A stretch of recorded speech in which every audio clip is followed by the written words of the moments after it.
Bueno, esperamos hasta que se conecten y ahora seguimos.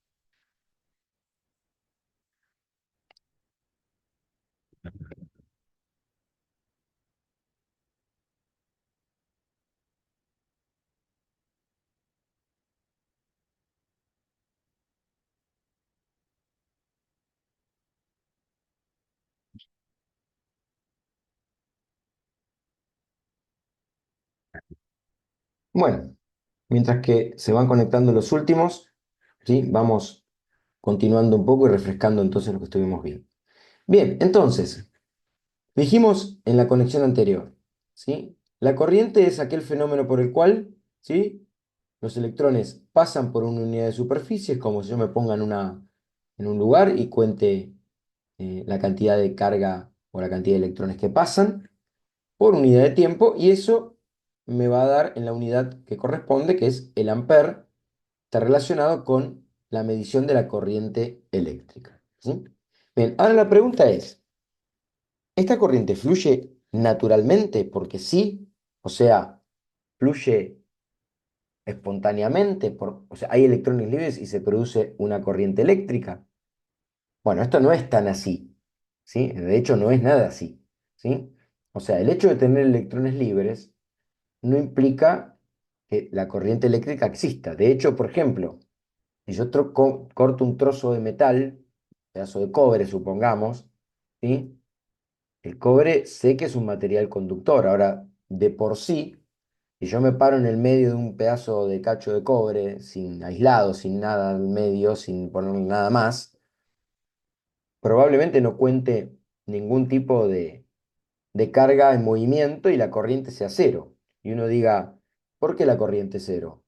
Si el material es conductor y los electrones están disponibles como para producir una corriente eléctrica. Bueno, ahí viene el segundo tema. La corriente eléctrica no se produce porque sí.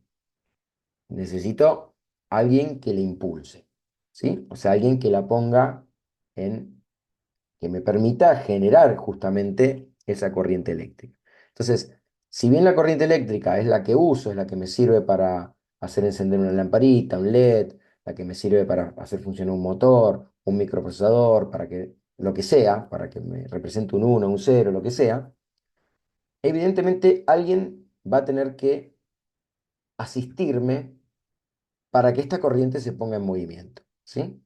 Y ahí viene el segundo concepto, que es el concepto de tensión eléctrica, ¿sí? En definitiva, también a veces se identifica como el voltaje o la diferencia de potencial, ¿sí? Y acá viene un tema, digamos, eh, también un poco más abstracto que este todavía, ¿no? Que es lo siguiente. Yo en realidad para poner en movimiento una carga eléctrica, lo que necesito es un campo eléctrico. O sea, necesito alguien que agarre el electrón y lo mueva en un sentido, o sea, que le dé como el envión, como le dé como la energía, le dé ese movimiento, ¿sí? Entonces, la complicación o el complejo o la situación que tiene ahora el tema es que hay dispositivos que justamente se encargan, ¿sí? de producir esta energía o este elemento o este campo eléctrico que produce en definitiva que el electrón se mueva y produzca una corriente, ¿sí?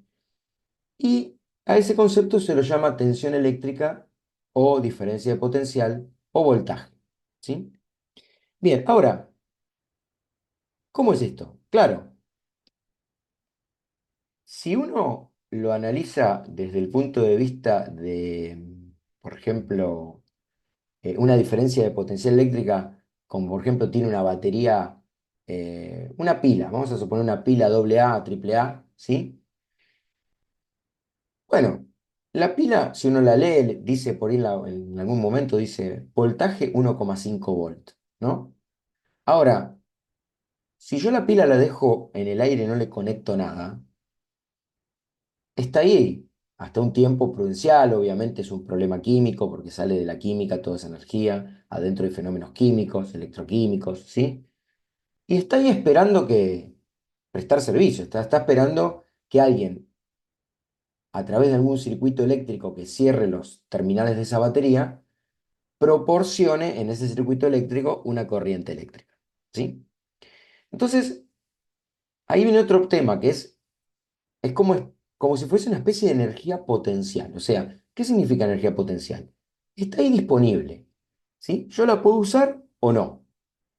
Obviamente, si yo enciendo, si esta pila estuviese, por ejemplo, o esta batería estuviese en una lamparita eléctrica, no sé, en una linterna, por ejemplo, bueno, mientras que yo no encienda la linterna, está todo quieto, está todo esperando. Cuando yo enciendo la linterna, automáticamente aparece corriente y esa corriente tiene como finalidad producir luz. ¿Sí?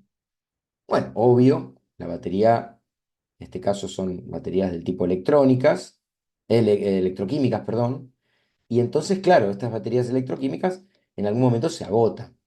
¿Sí? Bueno, algunas tendrán posibilidad de, eh, por ahí recargarlas, otras no, otras simplemente se agotan y no puedo hacer más que comprar otra y reemplazarla por otra, ¿sí? Bueno, en definitiva, ese es el concepto de diferencia de potencial, ¿sí? Y por otro lado, la corriente, ¿sí? Ya teniendo alguien que me la imponga, como sería una fuente de voltaje, una batería de auto, una batería de moto, una batería general, una pila, o la energía eléctrica que tomamos en el tomacorriente que tenemos en nuestra casa, que bueno, esa tiene algún plus más todavía, ¿no? Pero no importa, por eso no lo vamos a ver.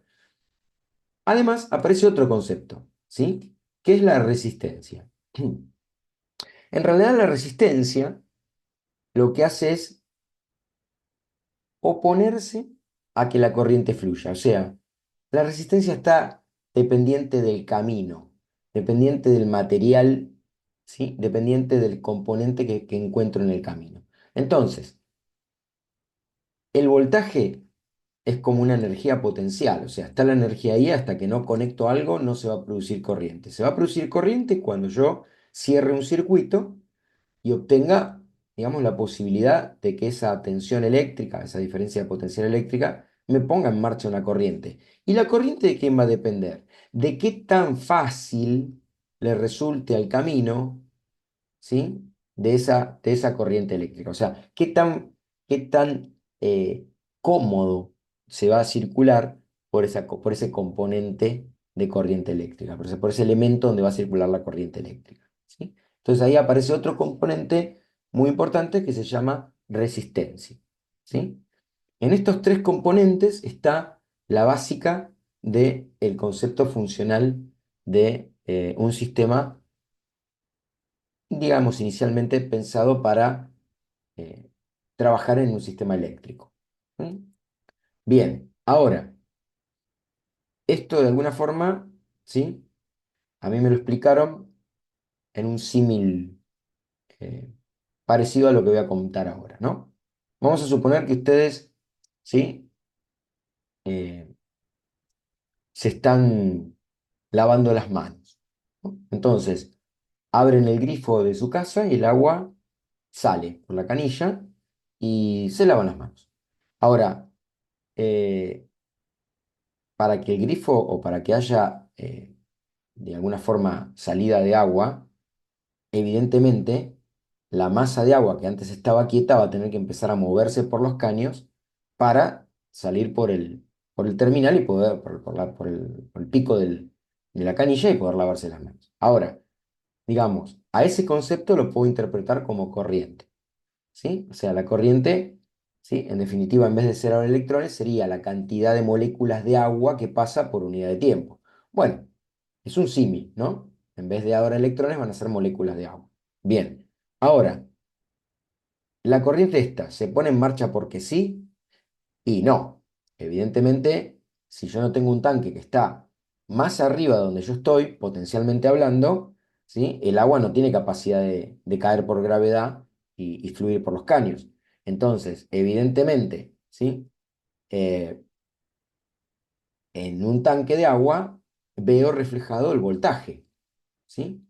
Es más, si yo no repongo que voy usando, en definitiva, en algún determinado momento, la cantidad de esa energía acumulada allá arriba en ese tanque se termina y el agua no no existe más. O sea, ya no tengo más cantidad de la posibilidad de producir la corriente eléctrica, ¿sí? Ahora, si yo eternamente dejo cerrado el grifo y puedo tener voltaje ahí, puedo tener agua acumulada por días, meses, ¿sí? Suponiendo que no se evapore o que no pierda por ningún lado, ¿sí? Y va a estar ahí, sin ningún problema.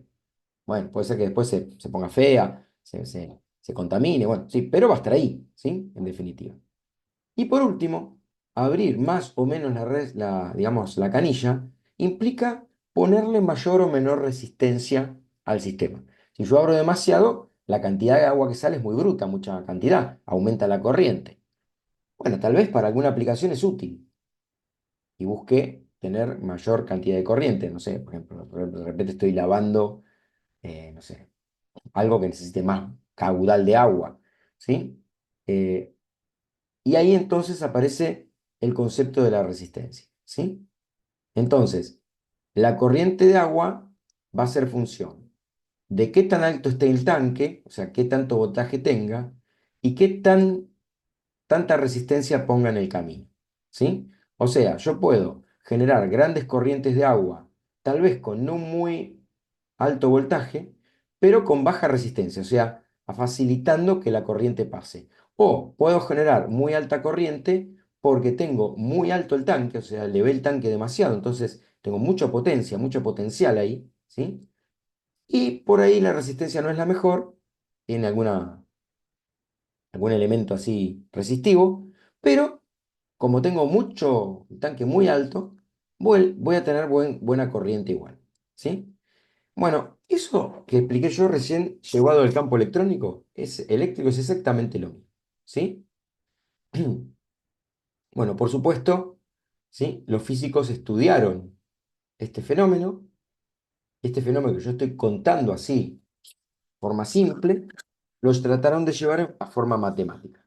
O sea, lo que hicieron fue buscar herramientas matemáticas que caractericen el funcionamiento de esto que yo conté recién, ¿sí? Entonces, al valor de la corriente ya sabíamos que le habíamos puesto la Ampere por un físico que justamente lo estudió.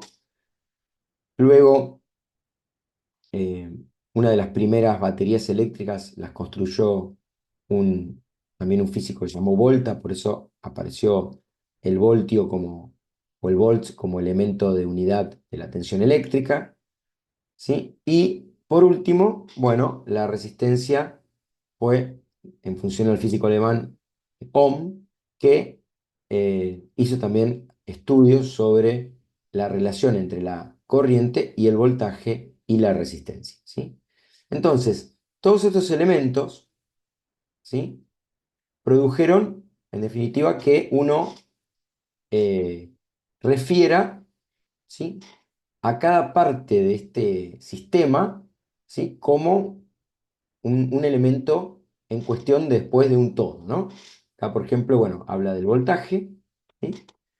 Fíjense que, como yo les decía recién, es la cantidad de energía potencial, ¿no? O sea, si yo la pila ahí la dejo sola, la batería AAA la dejo sola, tiene potencial, pero no hace nada, o sea, se guarda, está esperando que alguien le conecte algo, ¿no?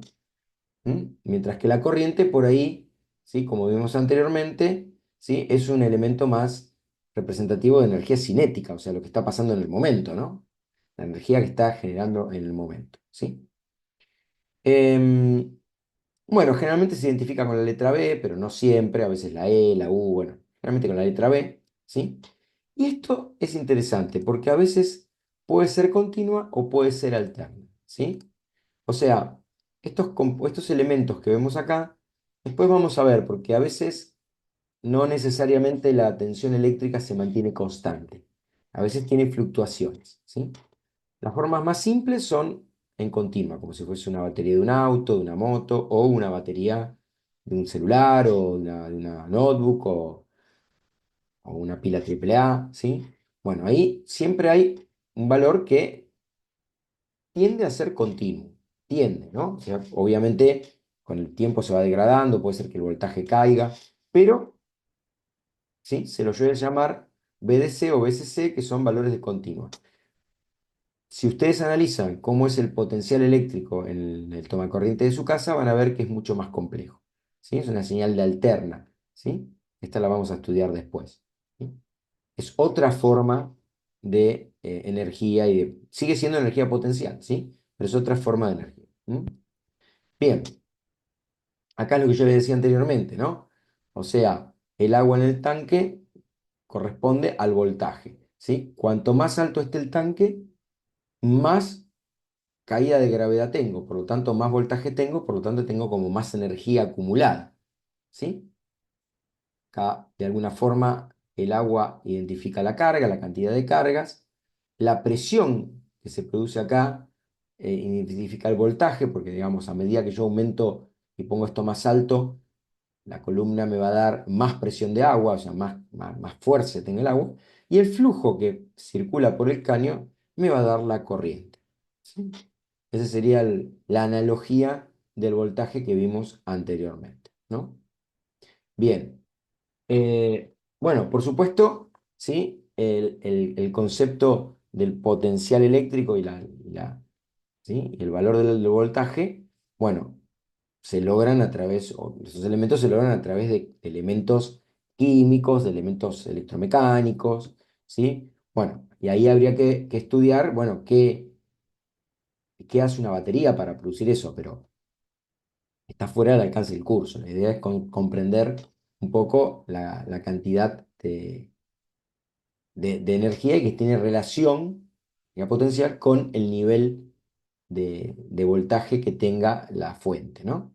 O sea, de hecho, ya la idea es concretar, la idea a concretar sería que, evidentemente, una pila AA, que tiene 1,5 volt de diferencia de potencial o de tensión, bueno, va de alguna forma a tener ciertas capacidades, pero si yo llevo esa capacidad por ejemplo, a, a una batería de auto que tiene por ahí 12 volt y es mucho más grande, bueno, evidentemente, como tengo un potencial, ¿sí? Una diferencia de potencial más grande, bueno, voy a poder poner más fácil, voy a tener más suficiente potencia o energía para poder en marcha una corriente más grande, ¿sí? Ese sería el concepto. Obviamente la corriente es el otro elemento en cuestión y la corriente ya es un fenómeno a nivel, digamos, eh, a nivel superficial. O sea, yo, digamos, ¿sí? Secciono el conductor y empiezo a contar, como acá, por ejemplo, empiezo a contar la cantidad de cargas que pasan, ¿sí? Bueno, en definitiva, ¿sí? Es como alguien que está mirando cuánta cantidad de cargas pasa. Bueno, ese sería el flujo, ¿sí? El flujo de electrones. Bueno, el flujo de electrones sería la corriente. Es como si contara cantidad de autos que pasan por un semáforo, cantidad de agua que pasa por un caño, cantidad de electrones que pasan por un cable. Bueno, ese es el flujo de la corriente. Esa corriente después va a ser útil en algo. Me producirá calor, me producirá luz, me producirá, no sé, cargar un componente que después represente un cero o un uno en un sistema binario. Bien, entonces acá dice que, bueno, la unidad es amper, yo ya me adelanté, ¿sí? En nombre de este físico, ¿sí? Y acá aparece un poco la definición del amper, ¿no? O sea, un amper son 6,24 por 10 a la 18, es un número sideral, es un número gigantesco, electrones, ¿sí? Por segundo. Particularmente, ¿sí? Si yo analizo cada uno de estos electrones, ¿sí? Que son millones y millones, cada uno de estos electrones tiene un pequeño potencial o una cantidad de carga, y si yo la agrupo toda esta cantidad de electrones me da una carga equivalente a un coulomb. O sea, es una carga definida, ¿sí? Un coulomb por segundo, es en definitiva la definición de la corriente de un amper. ¿Mm? Cuidado porque un amper puede ser muy poco para ciertas aplicaciones y puede ser muchísimo para otras, ¿sí? O sea, uno dice, bueno, un amper es mucho, es poco. Bueno, depende cómo uno lo analice, ¿sí? O sea, depende del contexto. Si analizamos el consumo de corriente eléctrica, por ejemplo, que demanda una casa, un amper es una unidad o una cantidad mínima, es poco, ¿sí? digamos, que una casa consuma 1 amper, más bien es pobre, es poquito, ¿sí? Probablemente sea mucho más el consumo de... ¿sí? Ahora, si esto lo llevamos adentro de un microprocesador de última generación, ¿sí? Donde teníamos millones de transistores y cada transistor va a trabajar con una pequeña corriente, bueno, ni por casualidad va a ser 1 amper, va a ser una fracción mínima, muy chiquitita de corriente, ¿sí? Entonces 1 amper nos queda gigante, ¿sí?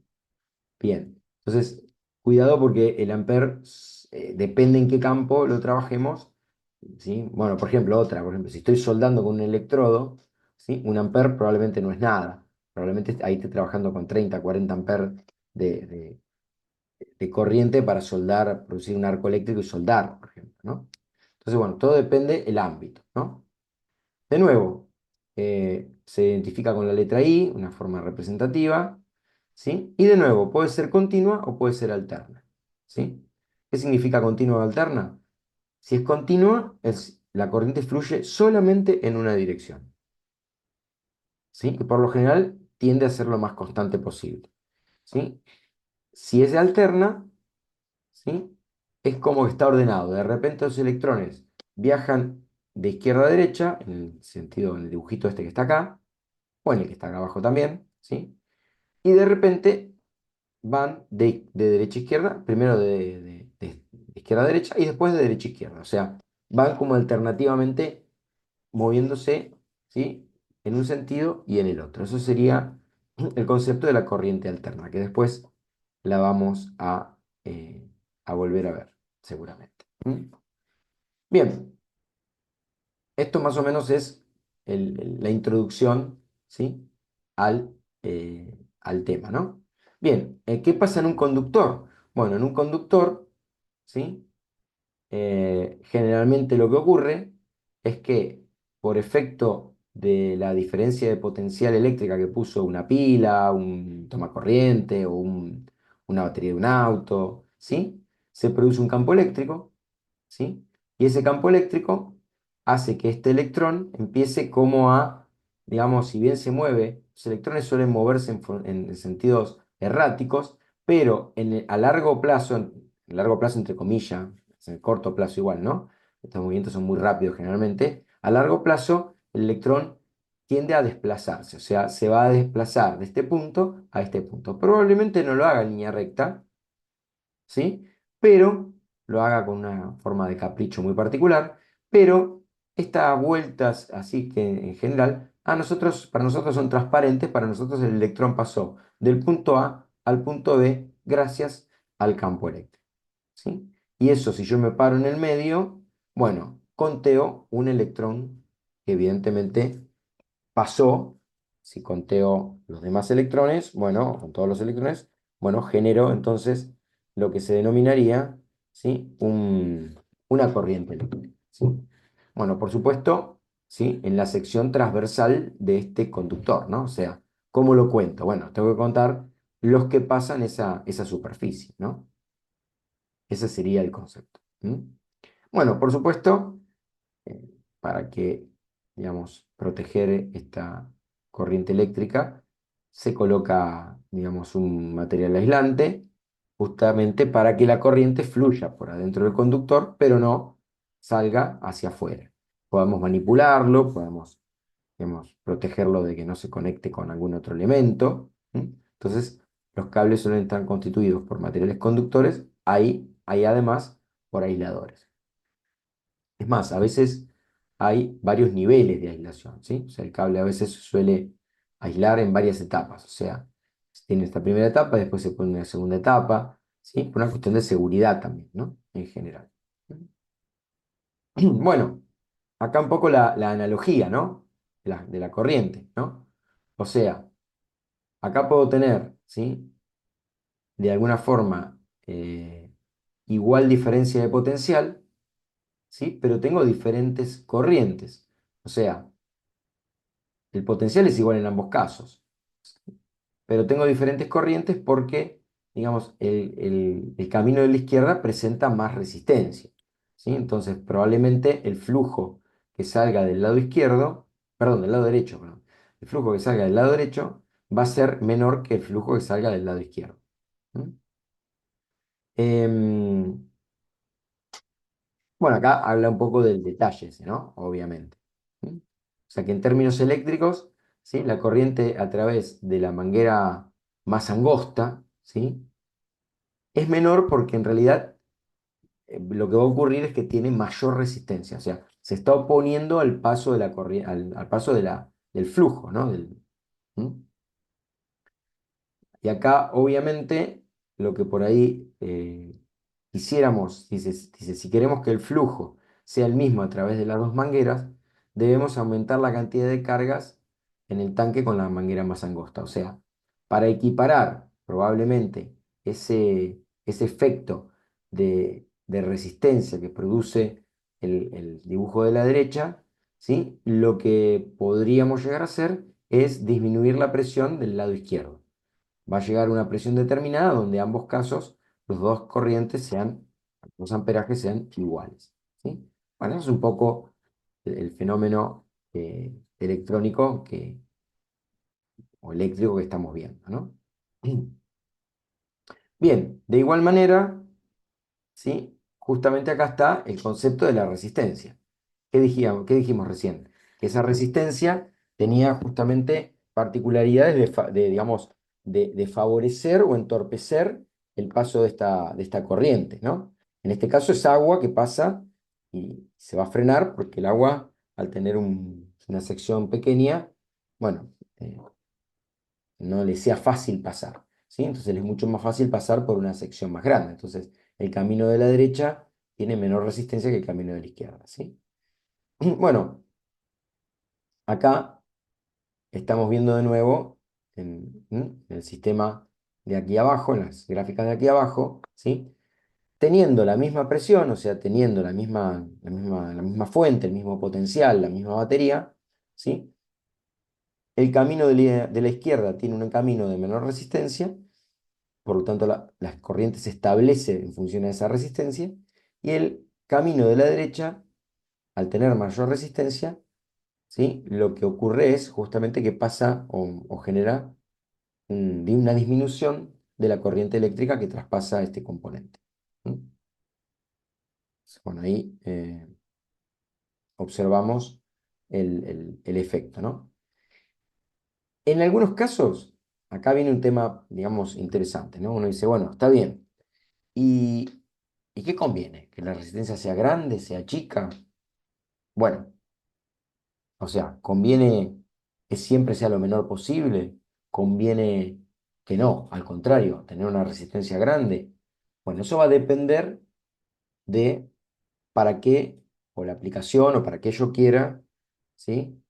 Manejar, por ejemplo, una cierta corriente, o manejar una potencia eléctrica, o manejar una cierta, digamos, armonía en otros componentes. Entonces yo, en algunos casos, me gustaría que la corriente eléctrica o la resistencia eléctrica sea lo más chica posible, para que justamente tengamos mucha ventaja de poder transportar esta corriente de forma fácil. Y en otros casos me gustaría restringirlas.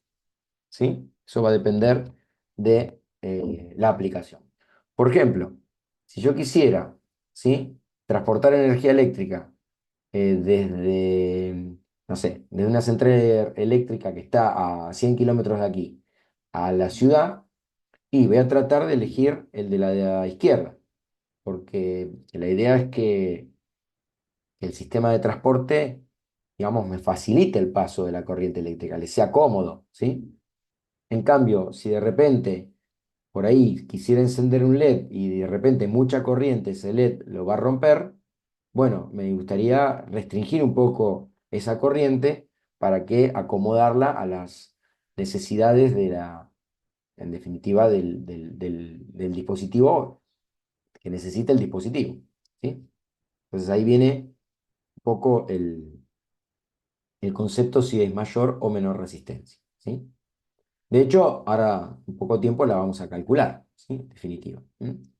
Bien, entonces, no, acá no hay, digamos, ni nada que esté completamente a favor, ni nada que esté completamente en contra. Simplemente lo que se busca es un equilibrio y una situación en función al contexto. ¿M? Bien. Las resistencias son componentes electrónicos, o sea que en algunos casos las resistencias se van a diseñar específicamente, se van a necesitar. Y vimos que, por ejemplo, en el caso de un conductor, en donde la corriente eléctrica transporta grandes cantidades de energía de las zonas de generación a las zonas urbanas, me convendría que no, que sea lo más pequeña posible. Bueno, en ese caso voy a estar condenado a la resistencia de los conductores, o sea, el conductor, el cable que transporte la energía eléctrica, naturalmente va a tener una resistencia, ¿sí? Es más, esos cables los voy a tratar de diseñar, esos conductores los voy a tratar de diseñar de baja resistencia, justamente para que faciliten el paso de la corriente.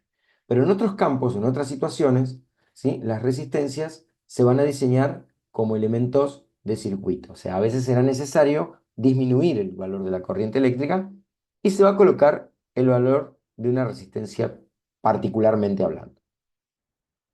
Bueno, una resistencia entonces es una componente en el circuito que se acota a propósito para justamente ofrecer resistencia al paso de la corriente eléctrica. ¿Sí? Bueno, normalmente, ¿sí? Esta gráfica que vemos acá tiene bastante antigüedad. Antiguamente existen todavía, pero hoy hay lo que se llama ya montaje superficial en electrónica, ¿sí? Por eso depende qué ámbito lo manejemos, ¿sí? Pero estas resistencias tenían, digamos, un cuerpo, tenían, digamos, dos conectores de alambre, que son los conductores que se le conectan al sistema, ¿sí? Y dentro del cuerpo está el valor de la resistencia propiamente dicha. ¿Mm? O sea, los códigos o los valores de cintita de colores, pistita de colores que tiene acá, van a estar relacionados con una normativa de lectura, o sea, va a ser un código de colores, ¿sí? Y ese código de colores me va a decir cuál es el valor de la resistencia, me va a decir cuál es la tolerancia, o sea, entre, digamos, de fabricación, entre qué valor y qué valor va a estar, y me va a decir eh, también, eh, por físicamente hablando, cuál es la potencia de esa resistencia, ¿sí? Bien, primero y principal, no existen todos los infinitos valores, o sea, yo puedo tener infinitos valores de resistencia, entre cero e infinito, ¿sí? Bueno, el cero no existe porque sería la superconductividad, eso es un tema, digamos, que se estudia en laboratorio, ¿sí? El infinito tampoco porque sería una resistencia que no conduce nada y no existe ningún componente que en realidad no conduce absolutamente algo, nada, siempre algo va a tener.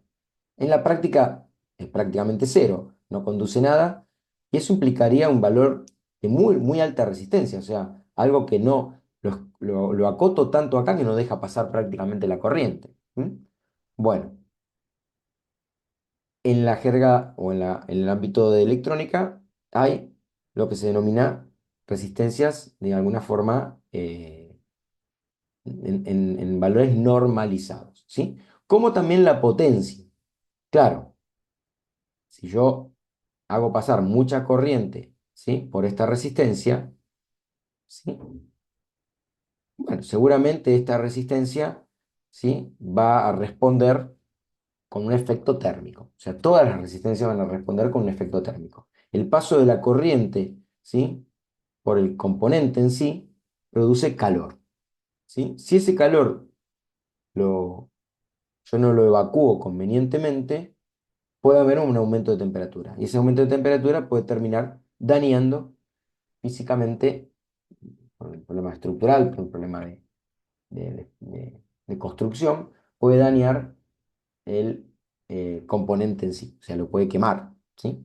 Entonces, eh, además del valor óhmico, valor en resistencia en ohms que necesito, también voy a tener que definir un valor comercial y también voy a tener que definir un valor de potencia. ¿Mm? Para que la aplicación de esa resistencia sea la conveniente en ese lugar, ¿sí? Bueno, el modelo justamente que vemos acá, ¿sí? Es un poco mm, acá. este caso,